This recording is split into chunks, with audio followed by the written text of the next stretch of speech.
आज के गिरजा आराधना में सबों का स्वागत है। हम आराधना आरंभ करें। आह्वान वचन सुने। भजन संहिता 33 20 से लेकर 22वें पद तक। हम यहोवा का आसरा देखते आए हैं, वह हमारा सहायक और हमारी ढाल ठहरा है। हमारा हृदय उसके कारण आनंदित होगा, क्योंकि हमने उसके पवित्र नाम का भरोसा रखा है। हे यहोवा, जैसी तुझ पर हमारी आशा है, वैसे ही तेरी करुणा भी हम पर हो। आमीन।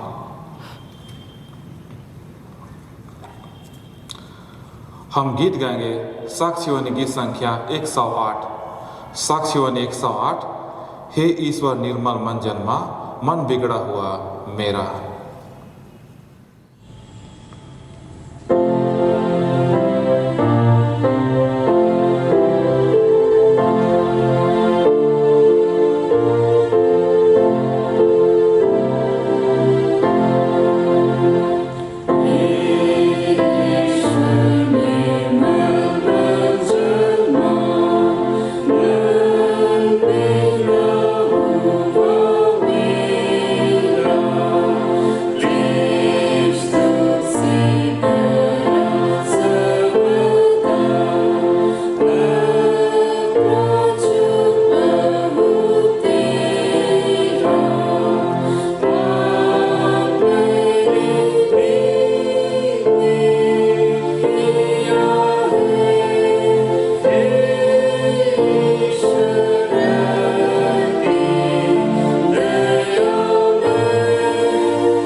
मंडली खड़े हुए। परमेश्वर पिता और पुत्र और पवित्र आत्मा के नाम से आमीन। हमारी सहायता ईश्वर के नाम से, जिसने स्वर्ग और पृथ्वी को सृजा।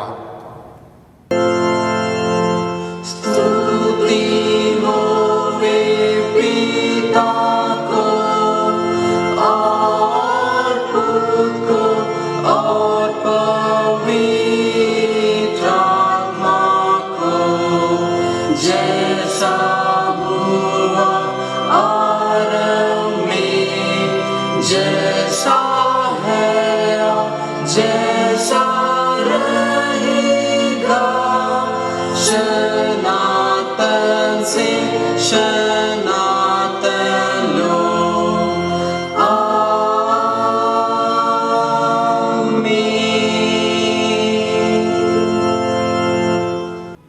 हम ईश्वर के सामने अपने पापों को बैठकर या घुटने टेक कर दीनताई से मान लें। हे सर्वशक्तिमान ईश्वर दयालु पिता, हम दीनताई से अपने सब पाप और अपराधों को तेरे सम्मुख मान लेते हैं। तू अपने प्रिय पुत्र हमारे प्रभु यीशु ख्रिस्ट के कारण हम पर दया दृष्टि कर और हमारे सब पापों को क्षमा कर। आमीन।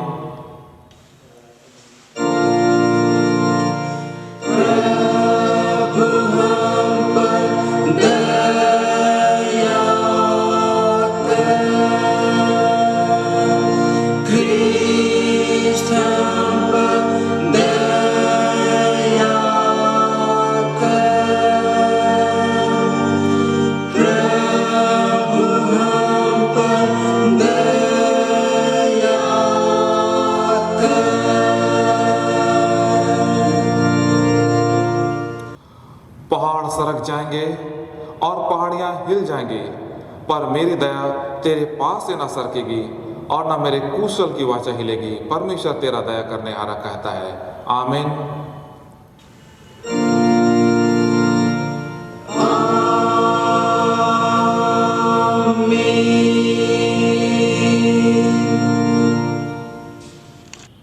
मंडली उठे, सबसे ऊंचे स्थान में ईश्वर का गुण अनुवाद हो। पृथ्वी पर कुशल मनुष्यों में प्रसन्नता हो।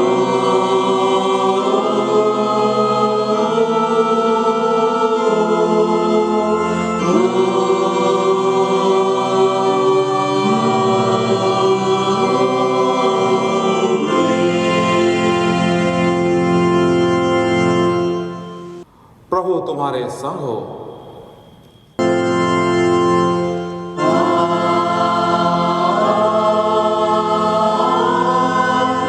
तेरी आत्मा के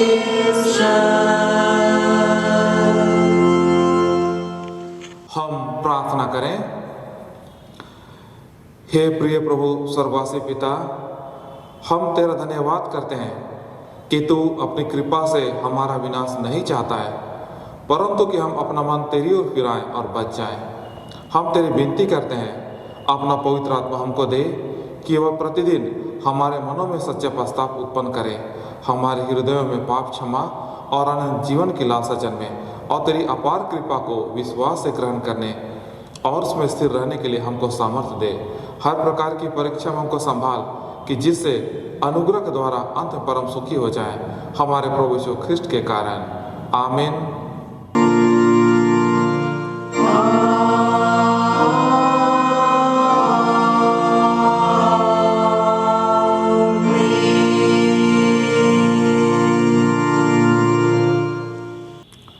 परमेश्वर के पवित्र वचन से हम अगुवाई लें।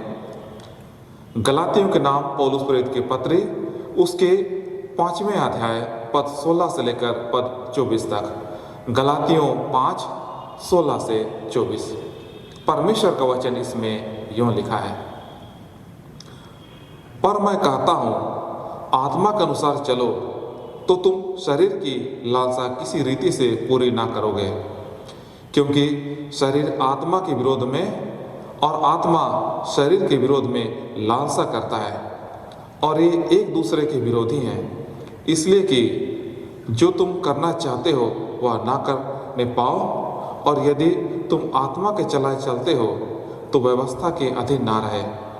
शरीर के काम तो प्रकट है, अर्थात व्यभिचार, गंदे काम, लुचपन, मूर्ति पूजा, टोना, बैर, झगड़ा, ईर्ष्या, क्रोध, विरोध, फूट, विधर्म, डाह, मतवालापन, लीला क्रीड़ा और इनके जैसे और काम हैं। इनके विषय में मैं तुमसे पहले से कह देता हूँ, जैसे पहले कह चुका हूँ कि ऐसे ऐसे काम करने वाले परमेश्वर के राज्य के वारिस ना होंगे। पर आत्मा का फल प्रेम, आनंद, शांति, धीरज, कृपा, भलाई, विश्वास, नम्रता और संयम है। ऐसे ऐसे कामों के विरोध में कोई भी व्यवस्था नहीं। और जो मसीह यीशु के हैं, उन्होंने शरीर को उसकी लालसाओं और अभिलाषाओं समेत क्रूस पर चढ़ा दिया है। आमीन। तेरा धन्यवाद हो हे कृष्ण यीशु। हालेलुया। Hallelujah, hallelujah, hallelujah.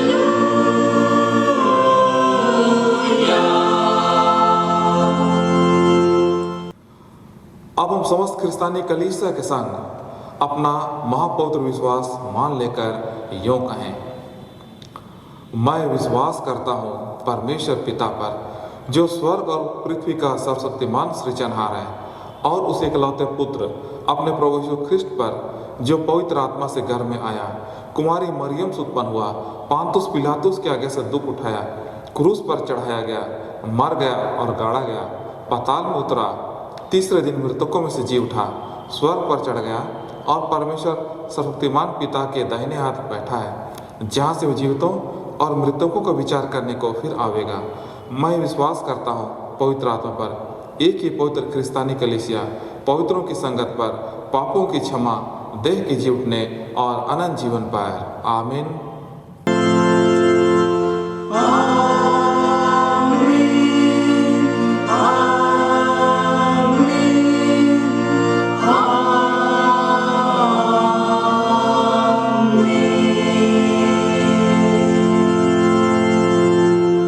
मंडली बैठ जाए। हम गाएंगे साक्षीवाणी गीत संख्या 345 345। हर एक खोए और दबे हुए प्राण बुलाता है तुझे देने को त्राण। साक्षीवाणी 345।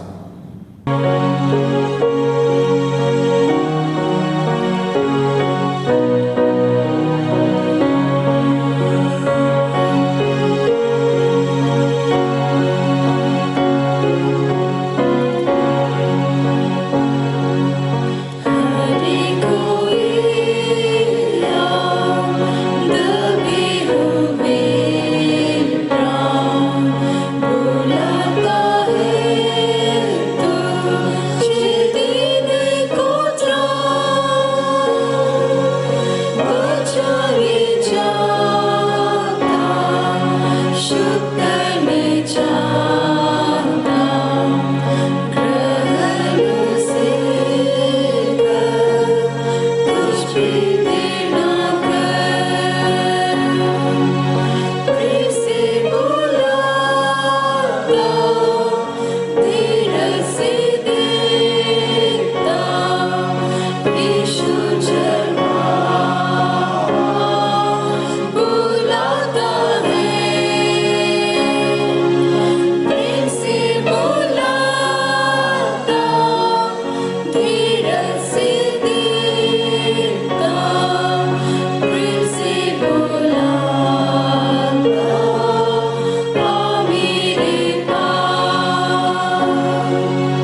हमारे पिता परमेश्वर और हमारे उद्धारकर्ता प्रभु यीशु ख्रिस्ट की ओर से प्रत्येक को अनुग्रह और शांति अधिकाय से मिले।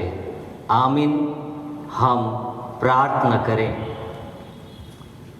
हे पवित्र अनुग्रहकारी सर्वशक्तिमान दयालु पिता परमेश्वर, हम तेरा धन्यवाद करते हैं आज के इस दिन के लिए, आज के इस समय के लिए, आज के इस पवित्र वचन के लिए जो तू हम सबको देना चाहता है।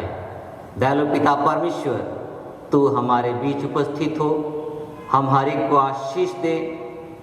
वचन सुनाने और सुनने में हमारी अगुवाई कर। प्रार्थना यीशु के नाम से मांगते हैं, सुन और दया से ग्रहण कर। आमीन।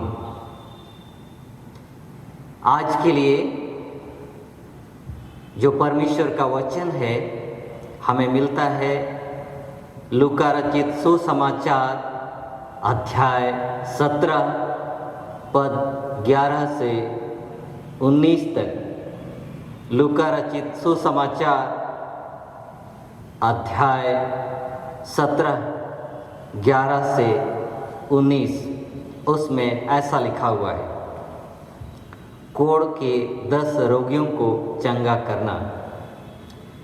ऐसा हुआ कि वह यरूशलेम जाते हुए सामरिया और गलील के बीच से होकर जा रहा था। किसी गांव में प्रवेश करते समय उससे 10 कोढ़ी मिले। उन्होंने दूर खड़े होकर ऊंचे शब्द से कहा, हे यीशु, हे स्वामी, हम पर दया कर। उसने उन्हें देखकर कहा, जाओ और अपने आप को याजकों को दिखाओ। और जाते ही जाते वे शुद्ध हो गए। तब उनमें से एक यह देखकर कि मैं चंगा हो गया हूँ, ऊंचे शब्द से परमेश्वर की बड़ाई करता हुआ लौटा और यीशु के पांवों पर मुंह के बल गिरकर उसका धन्यवाद करने लगा। और वह सामरी था। इस पर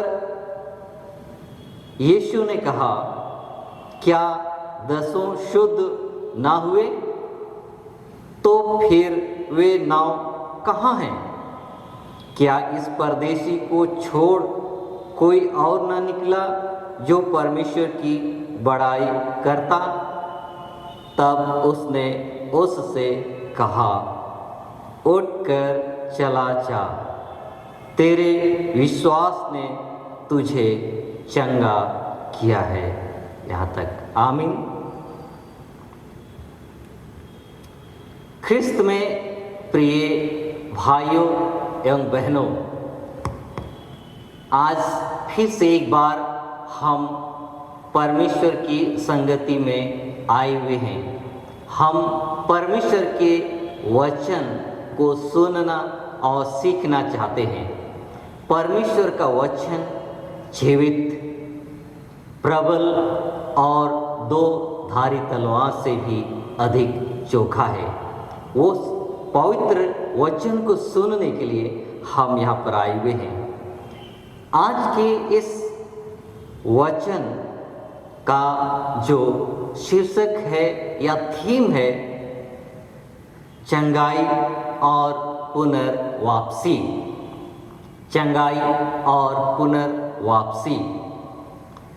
चंगाई और यीशु के पास आना, हम लोग ऐसा भी कह सकते हैं। आज के इस वचन में हम लोग देखते हैं, यहाँ लिखा हुआ है कि यीशु यरूशलेम से जाते हुए सामरिया और गलील के बीच से होकर जा रहा था। यरूशलेम से सामरिया की ओर, सामरिया और गलील के बीच से होकर जा रहा था। और किसी गांव में प्रवेश करते समय उससे 10 कोढ़ी मिले। 10 कोढ़ी अर्थात कोढ़ रोग से ग्रस्त 10 लोगों से यीशु की मुलाकात होती है। कोढ़ रोग से ग्रस्त लोग एक ऐसी बीमारी से ग्रस्त लोग होते थे जिनको समाज में लोगों के साथ उठने बैठने की इजाज़त नहीं होती थी। वे मंदिर में नहीं जा सकते थे, मंदिर में आराधना नहीं कर सकते थे, यानी उनका जीवन एक बहिष्कृत जीवन था, एक तुच्छ जीवन था।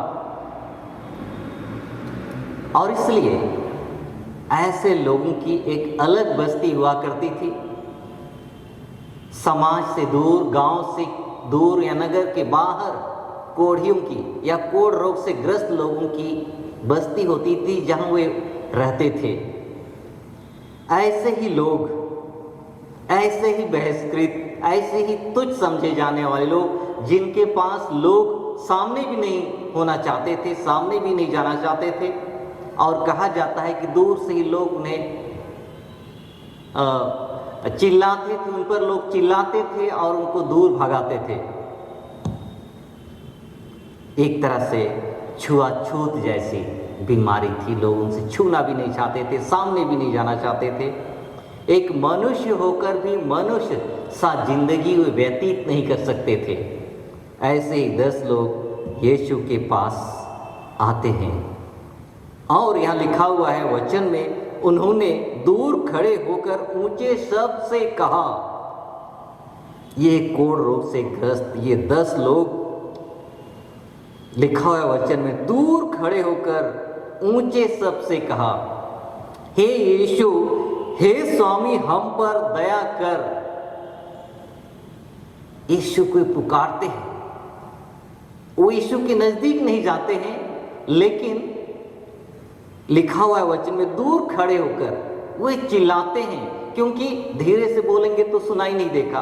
और यीशु से वे दूर में है, दूर खड़े होकर एक सोशल डिस्टेंस को मेंटेन करते हुए वे क्या करते हैं, यीशु को पुकारते हैं, यीशु से प्रार्थना करते हैं कि हे यीशु, हे स्वामी, हम पर दया कर। उनका जो जीवन था, उनकी जो स्थिति थी, एक दयनीय जीवन थी, दयनीय हालत थी। वे लोग क्या चाहते थे यीशु से? अब तक तो हो सकता है ये लोग भीख मांग मांग कर जीवन व्यतीत करते थे। उन्होंने यीशु के बारे सुना था, यीशु के बारे ये जानते थे कि यीशु लोगों को चंगा करते हैं, आश्चर्य कर्म करते हैं, बड़ी ईश्वर की सामर्थ से लोगों को, हर प्रकार की बीमारी से ग्रस्त लोगों को चंगा करते हैं। और इसलिए हो सकता है उसी बड़ी आशा के साथ यीशु के पास आते हैं, यीशु के पास चले आते हैं, लेकिन दूर होकर वे यीशु से पुकारते हैं, प्रार्थना करते हैं, दया याचना करते हैं, यीशु पर विश्वास करते हुए, यीशु की सामर्थ को जानते हुए यीशु से पुकारते हैं, यीशु को पुकारते हैं, यीशु से प्रार्थना करते हैं, हे स्वामी, हे यीशु, हम पर दया कर। यहाँ वचन में आगे क्या लिखा हुआ है, उसने उन्हें देखकर कहा, अर्थात यीशु ने उन्हें देखकर कहा, जाओ और अपने आप को याजकों को दिखाओ। जाओ, यीशु मसीह की एक आज्ञा है, यीशु मसीह की आज्ञा है।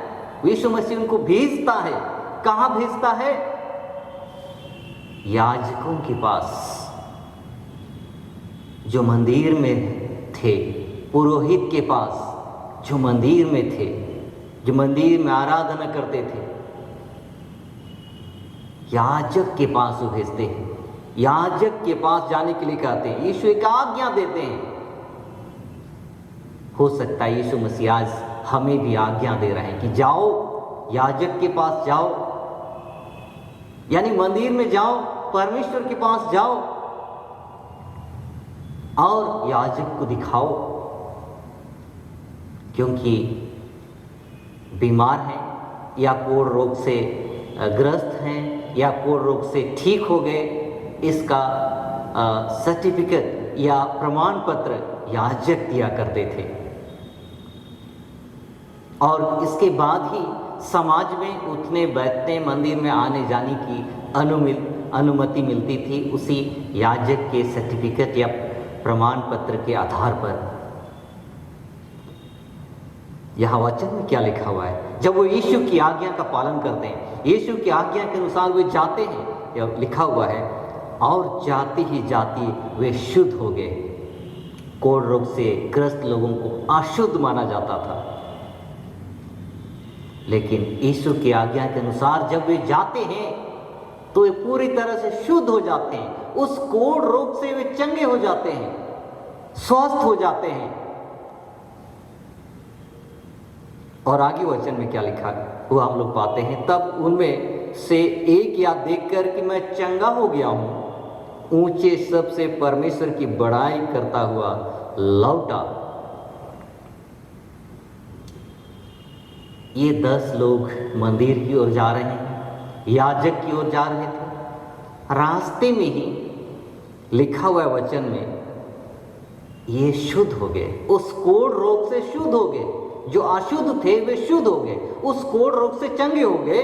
और जब वो लोग देखते हैं, उनमें से एक देखता है, उन 10 में से एक देखता है कि मैं चंगा हो गया हूं, तो ऊंचे सबसे परमेश्वर की बड़ाई करता हुआ यीशु की ओर लौटा। यीशु की ओर लौटा हुआ जब वह चंगा हो गया, जब वह स्वस्थ हो गया, जब वह शुद्ध हो गया, तो यीशु की ओर लौटा।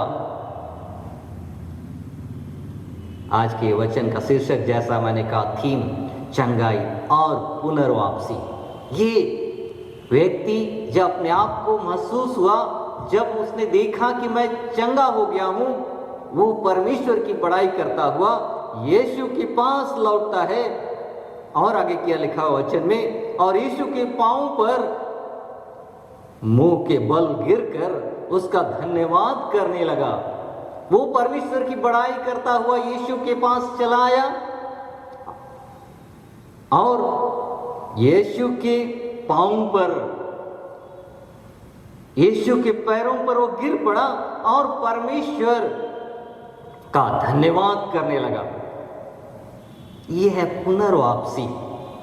चंगाई होने के बाद, स्वस्थ होने के बाद वो यीशु के पास लौटा, जहां जिस की आज्ञा के द्वारा से वो चंगा हो गया था, स्वस्थ हो गया था। उसी छुटकारा देने वाले, रोगों से चंगा देने वाले यीशु के पास वो परमेश्वर की बड़ाई करता हुआ यीशु के पांव पर गिर पड़ता है और परमेश्वर का धन्यवाद करता है। ये है उस कोढ़ रोग से ग्रस्त व्यक्ति जब स्वस्थ हो गया, उसके बाद यीशु के पास उसकी वापसी होती है, पुनर्वापसी होती है। जहां से वो स्वस्थ होके जा रहा था, जहां से उसे चंगाई मिली थी, वहां वो यीशु के पास वो चला आता है, परमेश्वर का धन्यवाद करता है, यीशु के पांव पर गिर पड़ता है, यीशु मसीह में अपने आप को समर्पित करता है, यीशु मसीह के पास अपने आप को पूरी तरह से समर्पित करता है। उसके सामने वो घुटना टेकता है, उसके वो सामने, यानी यीशु के सामने वो मुंह के बल गिर पड़ता है। तब आगे वचन में कहता है, वह सामरी था, वो व्यक्ति जिसको यहूदी लोग अशुद्ध समझते थे। यानी सामरी लोग यहूदियों की दृष्टि में अशुद्ध होते थे और कोढ़ रोग से ग्रस्त लोग भी अशुद्ध होते थे। ये एक तरह से डबल अशुद्ध था। लेकिन ये आत्मिक रूप से हम लोग यहाँ देखते हैं इस व्यक्ति के जीवन में कि उस बीमारी से भी स्वस्थ हुआ, उस कोढ़ रोग से भी वो शुद्ध हुआ और आत्मिक रूप से भी वो स्वस्थ हुआ। तभी वो यीशु के पास आया यीशु मसीह आगे वचन हम लोग पाते हैं, क्या कहते हैं। इस पर यीशु ने कहा, क्या 10 शुद्ध ना हुए? तो फिर वे 9 कहाँ हैं? यीशु मसीह उनको ढूंढ रहे हैं, उनको खोज रहे हैं कि वे 9 कहाँ हैं। क्या 10 शुद्ध ना हुए? ये 10 लोग जिनको मैंने आज्ञा दिया था याजक के पास जाने का, क्या वे शुद्ध हुए या नहीं? क्योंकि एक ही व्यक्ति यीशु के पास लौटा, एक ही व्यक्ति उसने महसूस किया कि परमेश्वर ने मेरे जीवन में कार्य किया है, जहां से मैं चंगा हो गया वहां लौट आया। एक जीवन या व्यक्ति एक बहुत ऐत का जीवन को पाया, एक स्वस्थ जीवन को पाया और तब यीशु के पास लौट आया। लेकिन ये 9 लोग यीशु के पास नहीं लौटे। क्या हुआ होगा? क्यों वे लोग नहीं लौटे? वे लोग कहाँ चले गए? जैसा कि यहाँ पर यीशु ने कहा कि वे 9 कहाँ हैं? वे लोग क्या 10 शुद्ध हुए या नहीं? और दूसरी बात कि वे 9 कहाँ चले गए? जैसे परमेश्वर ने आदम को पुकारा, हे आदम तू कहाँ है? जब वो पाप करके वो आदम छुप गया, अपने आप को छुपा लिया, परमेश्वर की नजरों से वो दूर होना चाहा।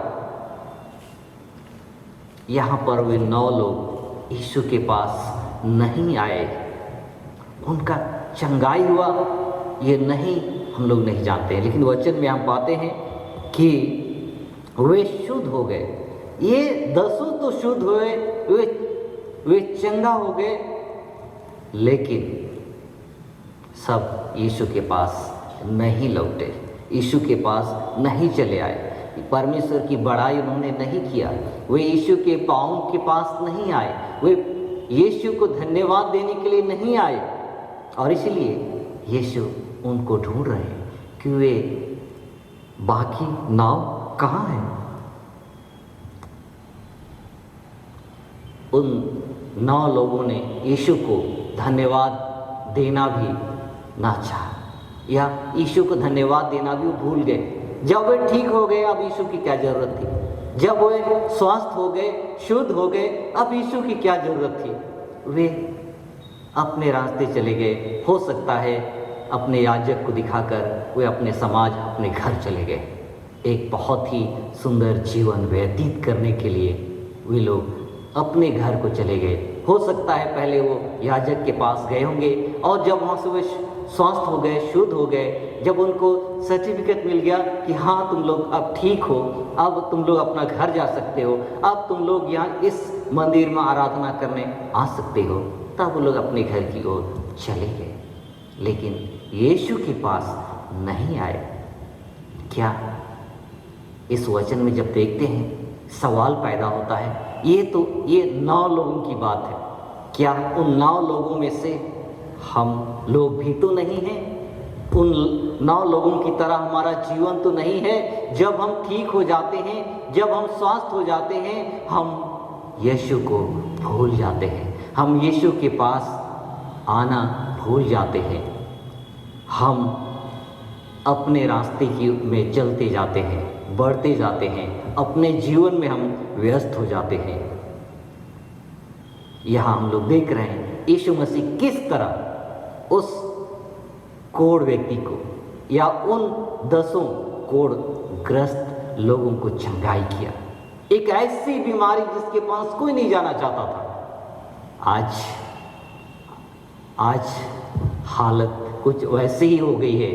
आज जबकि पूरे विश्व में कोरोना महामारी का संक्रमण बढ़ते जा रहा है, और एक ऐसी बीमारी जिसमें हम एक दूसरे के पास नहीं रहना चाहते हैं, एक दूसरे से हम दूरी बनाकर रहना चाहते हैं, या ऐसा आदेश हमारे साथ है कि हम सोशल डिस्टेंस मेंटेन करते हुए जीवन व्यतीत करें। एक ऐसी बीमारी, जब जिस बीमारी से कोई ग्रस्त हो जाता है तो उस व्यक्ति का नाम सुनकर ही हम मुंह फेर लेते हैं, हम उनसे दूर होना चाहते हैं। शारीरिक दूरी तो ठीक है, लेकिन फोन या टेलीफोन के द्वारा से भी हम कई बार उससे नहीं मिलना चाहते हैं। ऐसी घटनाएं हमारे आसपास हो ही रही हैं कि किस तरह ये बीमारी हम लोगों को एक तरह से अलग कर दिया है। हमारी जो नज़दीकियाँ थी वो बढ़ गई है, या नज़दीकियाँ थी वो दूरियाँ आ गई है हमारे बीच में। यीशु मसीह हर प्रकार की बीमारियों से चंगा करने वाला परमेश्वर है। यीशु मसीह चंगाई करने वाला, रोगियों को शुद्ध करने वाला, उन बीमारियों से छुटकारा देने वाला परमेश्वर है, प्रभु है। यीशु मसीह ने उन 10 कोढ़ग्रस्त लोगों को चंगा किया। आज भी, आज की महामारी से, कोरोना महामारी से या और भी प्रकार की बीमारियों से यीशु मसीह हमें चंगा देना चाहते हैं। उन बीमारियों से हमें छुटकारा देना चाहते हैं। इस कोरोना महामारी के दौर से जब हम गुजर रहे हैं, हम में से कई लोग प्रार्थनाओं में जीवन व्यतीत कर रहे हैं। सुबह शाम हम प्रार्थनाओं में हैं और बहुत सारे प्रार्थना समूहों के साथ हम जुड़ रहे हैं, और ऑनलाइन के द्वारा से जो उपदेश या आराधनाएं की जा रही हैं उसमें हम शामिल हो रहे हैं। ये एक तरह का जो आत्मिकता या एक तरह का माहौल ऐसा बन गया है कि हम परमेश्वर के करीब रहना चाहते हैं। इस बीमारी ने हमको परमेश्वर के करीब आने का एक मौका दिया है, लेकिन इस महामारी के बाद कैसा जीवन होगा, कैसी परिस्थिति होगा, हम लोग नहीं जानते हैं। किस तरह की दुनिया में हम होंगे, किस तरह लोगों के बीच में होंगे, क्योंकि समय बीतता जा रहा है, परिस्थितियां बिगड़ती जा रही हैं, और ऐसे समय में हमको परमेश्वर के करीब आना है, परमेश्वर के पवित्र वचन की ओर आना है, यीशु के पास आना है, उसको पुकारना है। यीशु मसीह हमें जरूर चंगाई देंगे, और जब हमें चंगाई देंगे तो हम परमेश्वर को ना भूलें, हम परमेश्वर से दूर ना चले जाएं, हम प्रार्थना करना भूल ना जाएं, लेकिन हम यीशु के पास लौट आएं, यीशु के पास हम चले आएं। ये जो चंगाई की बात यहाँ लिखी हुई है, ये जो चंगाई है केवल शारीरिक चंगाई की बात नहीं है, ये शारीरिक चंगाई भी है, आत्मिक चंगाई भी है, सामाजिक चंगाई भी है। इस वचन में जब हम लोग देखेंगे, क्योंकि ये कोढ़ रोग से ग्रस्त लोग, मंदिर में भी उनको अनुमति नहीं मिलती थी और समाज में भी नहीं, वे परमेश्वर की आराधना नहीं कर सकते थे। परमेश्वर का धन्यवाद हो कि आज हम परमेश्वर के इस पवित्र वचन को सुन रहे हैं, और परमेश्वर चाहता है कि हम शारीरिक चंगाई के साथ आत्मिक चंगाई को भी प्राप्त करें, जैसा इन 10 रोगियों या कोढ़ रोग से ग्रस्त लोगों में से एक व्यक्ति यीशु के पास लाया, वह आत्मिक रूप से भी चंगाई को प्राप्त किया। जब यीशु के पास आया, वो परमेश्वर की बड़ाई करता हुआ यीशु के पांव पर गिरा, परमेश्वर का वो धन्यवाद करने लगा। और जैसा इस वचन में लिखा हुआ 19 पद में, तब उसने उससे कहा, यीशु ने उस व्यक्ति से कहा, उठ कर चला जा, तेरे विश्वास ने तुझे चंगा किया है। ये चंगाई विश्वास के कारण से हुआ, यीशु मसीह का आज्ञा पालन करने के द्वारा से, यीशु मसीह पर विश्वास करने के द्वारा से। उसने यीशु पर विश्वास किया और यीशु की उस आज्ञा के अनुसार जब वो गए तो वे चंगे हुए, और फिर यीशु के पास वो चला आया। यीशु मसीह कहते हैं उठकर चला जा। कहाँ जाने के लिए कहता है? अपना घर, अपने लोगों के बीच में, क्योंकि अब वह कोढ़ रोग से ग्रस्त नहीं रह गया था, अब बिल्कुल स्वस्थ हो गया, पूरी तरह से स्वस्थ हो चुका था। अब वो कहीं भी जा सकता था, अब कोई पाबंदी उसके जीवन में नहीं थी, कोई परेशानियां, कोई मुसीबत नहीं थी, वो कहीं भी जा सकता था। अब पूरी तरह से परमेश्वर की आराधना कर सकता था और परमेश्वर के उद्धार के संदेश को लोगों के बीच में बांट सकता था, क्योंकि जो उसने पाया अपने जीवन में।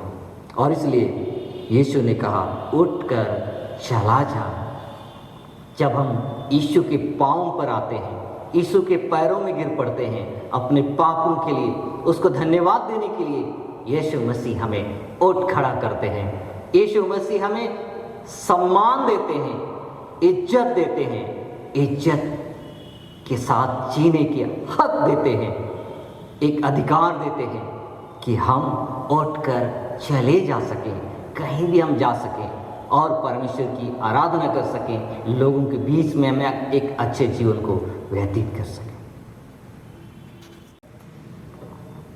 आज के इस पवित्र वचन के द्वारा से परमेश्वर हम सबको आशीष दे, हम सबको अधिकार से अनुग्रह दे, हम पर अनुग्रह दे कि हम यीशु से चंगाई को प्राप्त कर सकें, शारीरिक और आत्मिक चंगाई को हम प्राप्त कर सकें, एक बहुतायत का जीवन को हम पा सकें, क्योंकि यीशु मसीह इसलिए आया कि लोग जीवन पाएं और बहुतायत का जीवन पाएं। परमेश्वर हम सबको एक आशा का संदेश इस वचन के द्वारा से देना चाहता है।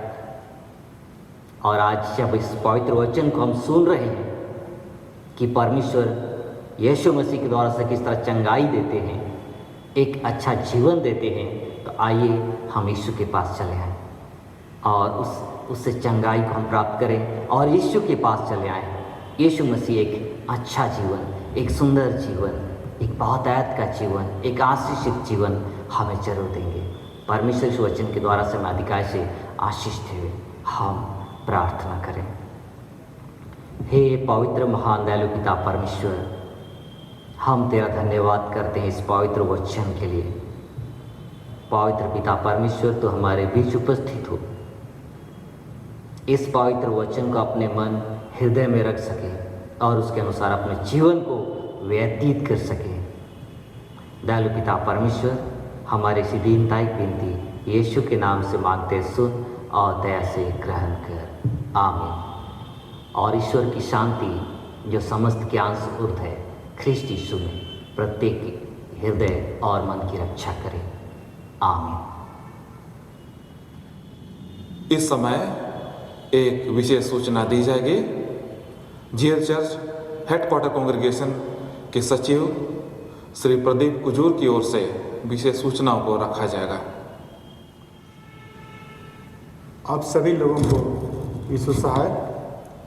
जैसे कि आप जानते हैं कि कोविड-19 के कारण मार्च महीने से ही लॉकडाउन की वजह से सभी धार्मिक संस्थान जैसे मंदिर, मस्जिद, गुरुद्वारे एवं गिरजा इत्यादि बंद हैं। फिर भी ऐसी विकट परिस्थिति में भी हम लोगों ने ऑनलाइन चर्च सर्विस का प्रसारण यूट्यूब, हमारे चर्च के वेबसाइट और फेसबुक के माध्यम से किया है। और इन सभी प्रसारणों को तैयार करने के पीछे जिन लोगों का भी सहयोग रहा है, मैं उन सबों को आपके समक्ष लाना चाहता हूं और उनका आभार व्यक्त करना चाहता हूं।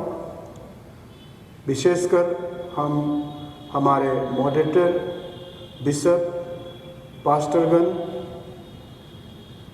हमारे कैंडिडेट एवं यूथ के सदस्यों को जिन्होंने इसमें अपना सहयोग किया है, बहुत बहुत आभार व्यक्त करता हूं। सबसे पहले हम कोयर ग्रुप का परिचय कराना चाहेंगे। हालांकि हमारा कोयर ग्रुप काफ़ी बड़ा है, लेकिन बहुत सीमित संख्या में हम लोगों ने इस कार्यक्रम को आपके सामने पेश किया है, अर्थात आराधना को पेश किया है, ताकि गीतों को और लिटर्जी को आपके समक्ष हम पेश कर सकें। इसलिए हमने ये कोशिश की है कि जहाँ तक हो सके इसके माध्यम से हम आराधना को जारी रख सकें। तो आइए हम उनका परिचय कराते हैं। सबसे पहले हम कोयर ग्रुप के लोगों का परिचय कराना चाहेंगे। तो आइए हम उनका परिचय आपको कराएं। उनका परिचय इस प्रकार है। सबसे पहले श्री अनुज मुंडू, जो कि हमारे हेडक्वार्टर कांग्रेगेशन के ट्रेजरर हैं। इसके बाद उज्जवल डान, जो हमारे रांची यूथ फेलोशिप के मेंबर हैं। हमारे समीर संघा, जो RYF अर्थात रांची यूथ फेलोशिप के मेंबर हैं। दिलबर सांगा, जो रांची यूथ फेलोशिप के मेंबर हैं। कविता कुजूर, जो RYF की ट्रेजरर हैं। इसके साथ ही सेंट्रल यूथ GLC की भी ट्रेजरर हैं। रैना तिर्की, जो कि वाइस प्रेसिडेंट है रांची यूथ फेलोशिप की। नुपुर भेंगरा, जो कि रांची यूथ फेलोशिप की मेंबर है। लता बिलम, जो रांची यूथ फेलोशिप की मेंबर है। और मनीष रोहित एक्का, जो कि हमारे चर्च म्यूजिशियन हैं। और इसके साथ ही कीबोर्ड पे भी उन्हीं को आप देखेंगे, और साथ ही वो हमारे कोयर लीडर भी हैं। राजेश भेंगरा, जो हमारे IT सेल के हैं। GL चर्च के जो हमारा IT सेल है उसके मेंबर हैं, और वही रिकॉर्डिंग, एडिटिंग और अपलोडिंग का काम करते हैं। हम इन सबों को आप सबों की ओर से और हेडक्वार्टर की कांग्रेगेशन की ओर से बहुत बहुत धन्यवाद देते हैं कि विकट परिस्थितियों में, जब सारे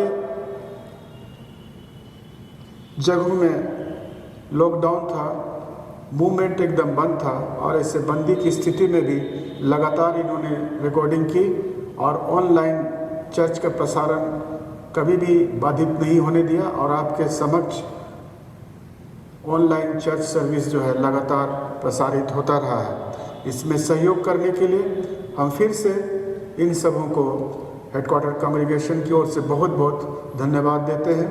और इसके साथ ही साथ इनके गार्जियंस को, इनके पेरेंट्स को भी बहुत बहुत धन्यवाद देते हैं, क्योंकि उन्होंने ऐसी परिस्थिति में भी इनको अलाउ किया कि वे लोग यहाँ पर आएँ और इन कामों में सहयोग करें। इसलिए उनको भी बहुत बहुत धन्यवाद।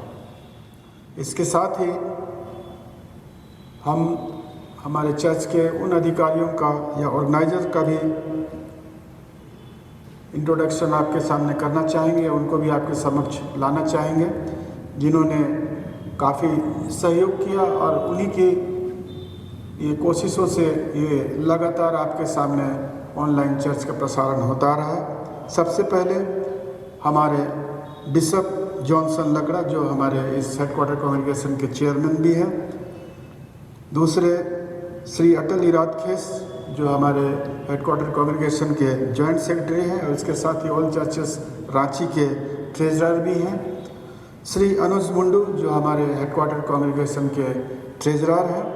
श्री पूनम कुजूर, जो हमारे हेडक्वार्टर कांग्रेगेशन के पंच हैं, और इसके साथ ही गौस्टन मिडिल स्कूल के सेक्रेटरी हैं। और मैं खुद प्रदीप कुजूर, जो कि हेडक्वार्टर कांग्रेगेशन का सेक्रेटरी हूँ, और इसके साथ ही GL चर्च का ट्रेजरर का फाइनेंस सेक्रेटरी भी हूँ। मैं आप सबों के बिहाफ में और हेडक्वार्टर कांग्रेगेशन की ओर से भी इन सभी ऑर्गेनाइजर्स को और अधिकारियों को भी बहुत बहुत धन्यवाद देता हूँ। दूसरा इम्पोर्टेंट बात जो हम आपके समक्ष रखना चाहते हैं कि कोविड-19 और इस लॉकडाउन के कारण, जिससे हम सभी प्रभावित हैं, और लगभग 6 महीने से हमारा चर्च भी बंद है, और इसकी वजह से जो संडे चर्च में ऑफरिंग आता था या मंथली डेवलपमेंट दान, स्पेशल डोनेशन, ये अन्य दान वगैरह जो आते थे, वो सारे बंद हैं। और जैसा कि आप जानते हैं कि हमारा एकमात्र सोर्स ऑफ इनकम आपका दान देन ही है, जिससे कि हमारा चर्च का खर्च पूरा होता है। और हमारे हेडक्वार्टर कांग्रेगेशन का जो प्रति माह का खर्च है, जिसमें हमारे पास्टरगण, हमारे स्टाफ की सैलरी एवं वेजेस और इसके साथ ही साथ जो मेंटेनेंस का खर्च आता है वो लगभग 3 लाख के करीब है। और करीब 5 महीनों से हमने करीब 15 लाख रुपया इस मद में खर्च किया है और इन 5 महीनों में हमारे पास मात्र 3 लाख आया है, अर्थात हम डेफिसिट में चल रहे हैं। और कितने दिनों तक ये चर्च बंद रहेंगे या हम चर्च को कब खोल पाएंगे और हम आराधना चर्च के अंदर कर सकेंगे, ये हम नहीं कह सकते। इसीलिए ऐसी विकट परिस्थितियों में, जबकि सारे सोर्स ऑफ इनकम बंद हैं, हम आपके समक्ष आज आए हैं और आपसे निवेदन करना चाहते हैं कि जब हम बहुत ही कठिन वित्तीय संकट अर्थात फाइनेंशियल क्राइसिस से जब हम गुजर रहे हैं, ऐसी स्थिति में आप आगे आएं और आर्थिक रूप से हमारे चर्च की सहायता करें, जिससे कि हमारा जो भी कार्य यहाँ होता है उसको हम पूरा कर सकें और जो भी सेवकाई के काम होते हैं उसको भी हम पूरी तरह से कर सकें। स्पेशली हम हेडक्वार्टर कांग्रेगेशन के भाई बहनों को या उनसे अपील करना चाहते हैं कि आप जितने भी प्रकार के जो दान, जैसे चर्च ऑफरिंग हुआ या डेवलपमेंट फंड हुआ या स्पेशल डोनेशन या फिर दशवांश इत्यादि जितने भी प्रकार के दान हैं, आप अपने पंचों के माध्यम से हम तक पहुंचाने की कृपा करें या फिर खुद चर्च ऑफिस में भी आकर के इसको जमा कर सकते हैं। और इसके साथ ही साथ आप ऑनलाइन भी आप अपने दान को हम तक पहुंचा सकते हैं और जिसके लिए बैंक का डिटेल, अकाउंट का डिटेल पंचों के माध्यम से आप तक पहुंचा दिया जाएगा। चर्च आज कोविड-19 और लॉकडाउन के कारण बहुत ही कठिन वित्तीय संकट से गुजर रहा है और ऐसे समय में हम आपसे अपील करते हैं कि आप दान देन दे करके हमारी सहायता करें, चर्च की सहायता करें, क्योंकि आपके दान देन से ही हमारे चर्च का संचालन होता है और सेवकाई होती है। आशा है एवं पूर्ण विश्वास है कि आप आगे बढ़ कर के सहायता करेंगे और ये जो बातें हैं इन सभी बातों को आप बहुत ही गंभीरता से लेंगे और इस कठिनाई से उबरने में चर्च की और हम सबों की सहायता करेंगे। बहुत बहुत धन्यवाद। सूचनाओं की इन बातों के लिए हम प्रार्थना करें। मंडली सर झुकाए। हे प्रेमी परमेश्वर पिता, सूचनाओं पुकार की हर एक बातों को तेरे हाथ में सौंपते हैं प्रभु। हम विशेष रूप से धन्यवाद करते हैं कि तूने ऑनलाइन गिरजा आराधना को चलाने में हम सबों की अगुवाई की और पिता जिस समय से आरंभ हुआ है तब से निरंतर यह जारी है। हे पिता, हम विशेष रूप से हर एक उन जवान भाई बहनों को और कलीसिया का अगुओं को धन्यवाद देते हैं जिनके अथक प्रयास से प्रभु यह बढ़िया से हो पाया है। और पिता, हम सभी मानते हैं प्रभु कि हमारी यह अवस्था प्रभु सफलता के तेरे अनुग्रह के द्वारा हुआ है। हे पिता, हर एक भाई बहन प्रभु, हर एक कलीसिया का अगुए जिन्होंने प्रभु ऑनलाइन आराधना में अपना सहयोग दिया है और आगे देंगे, उन हर एक को तेरे हाथ में सौंपते हैं। तूने आशीष से परिपूर्ण कर कि तेरी आशीष के सदा रहकर जीवन में आगे बढ़ते चले जाएं।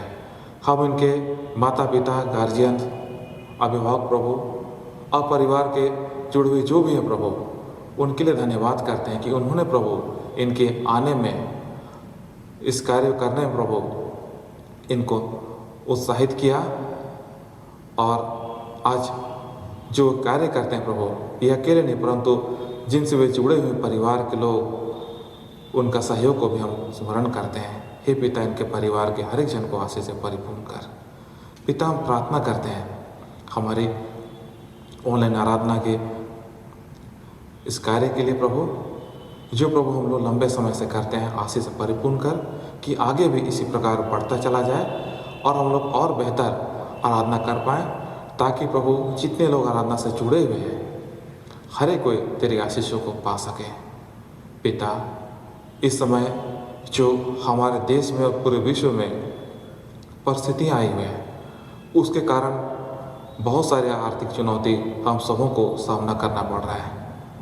हर एक जन प्रभु जो इस आराधना में शामिल होता है, हर एक के प्रभु इस कठिन परिस्थिति से तू वाकिफ़ है, तो सबों को मजबूत कर प्रभु, बलवंत कर आर्थिक रूप से, कि हम अच्छे से जीवन व्यतीत कर सकें।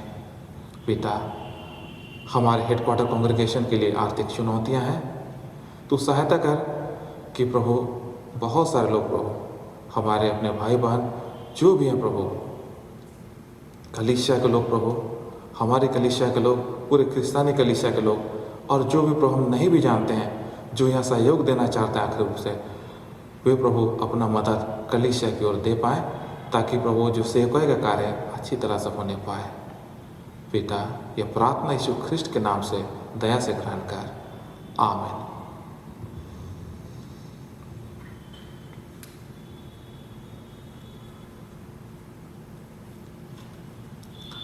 हम लोग आगे गीत में बढ़ेंगे। हम लोग गाएंगे साक्षीवाणी की संख्या 182, 182। ईश्वर ने दया मुझ पर किन्हा कि जिसके योग्य मैं ना रहा। साक्षीवाणी 182, 182। Amen.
हम प्रार्थना करें।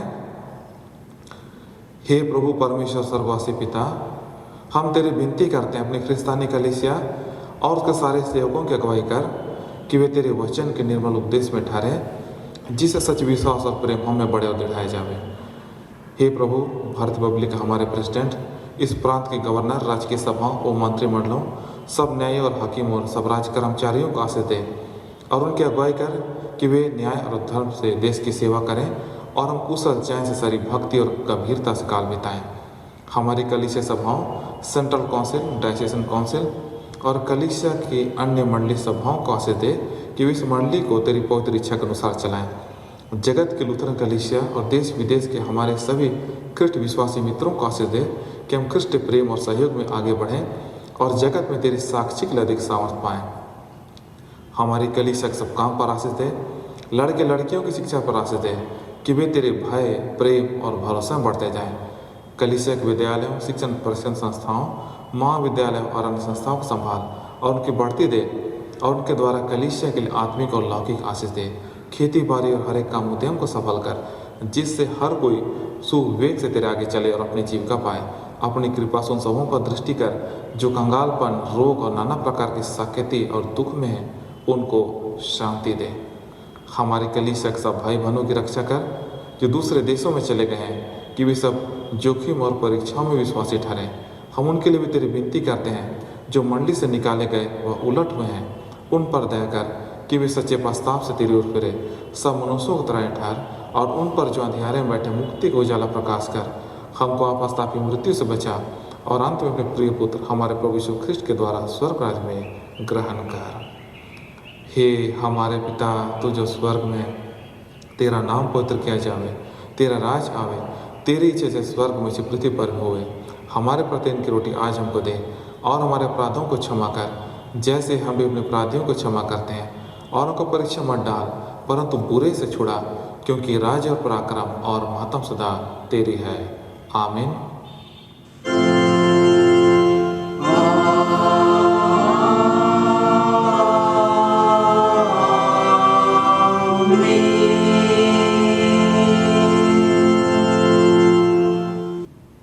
अब त्रिएक परमेश्वर का आशीर्वाद विश्वासी और दीन मन से ग्रहण करें।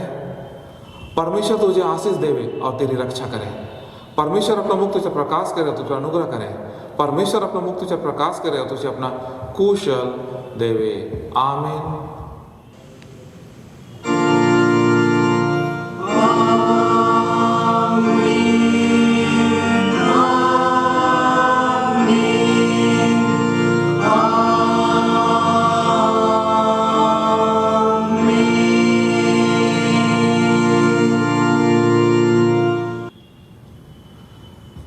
यीशु सहाय।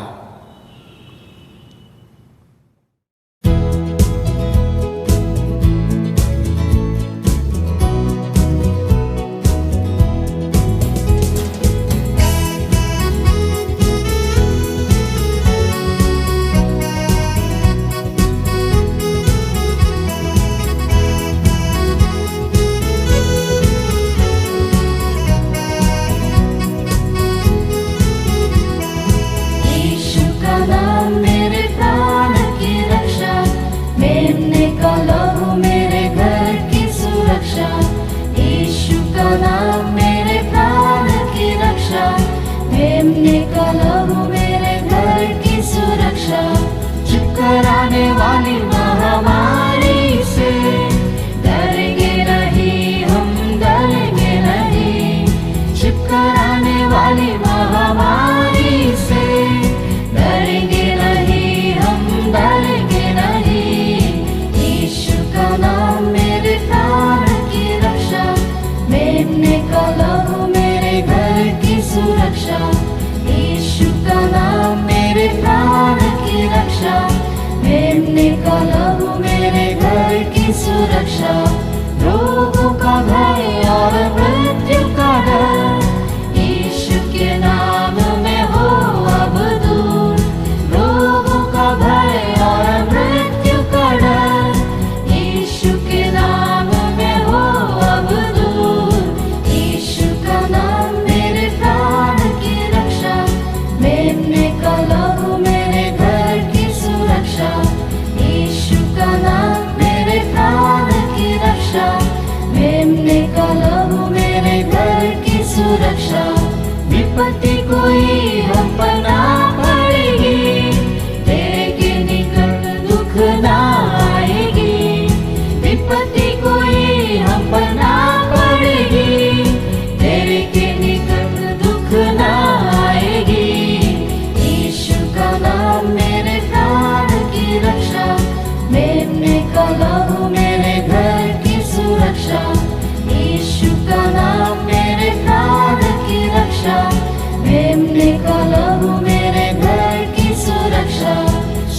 की सेना हमें घेरे